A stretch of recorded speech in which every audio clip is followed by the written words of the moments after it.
हाय, good evening. कोमलचे पप्पा आलेत कामावून, बसले शांत, थकलेले आहेत. तर म्हटलं मग करावा. मी पटकन चहा करायला लागले. स्वयंपाक करत होते पण ते आले, मग चहा करायला लागले. म्हटलं पटकन चहा उकळून द्यावं त्यांना. काय शांत बसले, खूप दमलेत म्हणलं नाही का.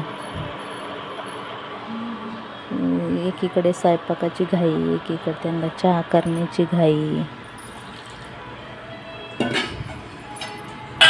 स्वयंपाकामध्ये आज काय डाळ बाफळी बनवली होती. आमच्याकडे डाळबट्टी पण म्हणतात, तुमच्याकडे काय म्हणतात काय माहिती. आणि त्यांना डाळ आवडत नाही कोमलच्या पप्पांना, तर मग त्यांच्यासाठी मुगाची उसळ बनवली. 2 भाकरी टाकल्या बाजरीच्या.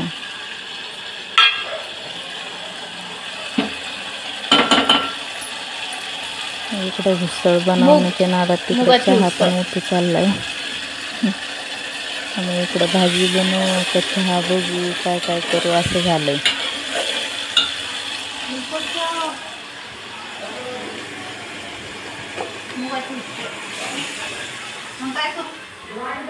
टाकली आता मुगाची उसळ, देते त्यांना चहा. वांगी करू का? सगळ्यांची एक एक एक एक चोचले असतात. कोणाला डाळ भात पाहिजे, कोणाला डाळबट्टी पाहिजे, कोणाला मुगाची उसळ पाहिजे, कोणाला भाकरी पाहिजे, कोणाकोणाला वेगवेगळं. सगळ्यांची ख्वाहिश पुरी करायला बी जरा ताकद बी पाहिजे, पण तरी थोडंफार करावंच लागतं. झाली उसळ मुगाची. आता कोमलच्या पप्पांना चहा देते. चहा इकडं भाजी बनवते तर तिकडं चहा चांगली उकळली नाही. पुन्हा एकदा मशीन चालू करून उकळवते थोडीशी, उकळून देते हिंगडीकडे पटकन गरम करून. खूप वेळ झाला त्यांना येऊन बसून.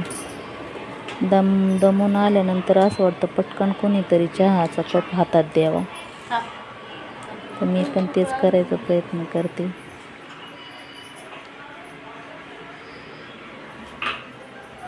या तुम्ही पण चहा घ्यायला.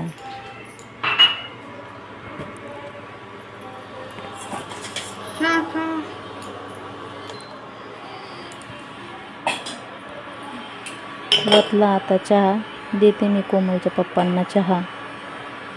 या तुम्ही पण घ्यायला. तोपर्यंत बाय.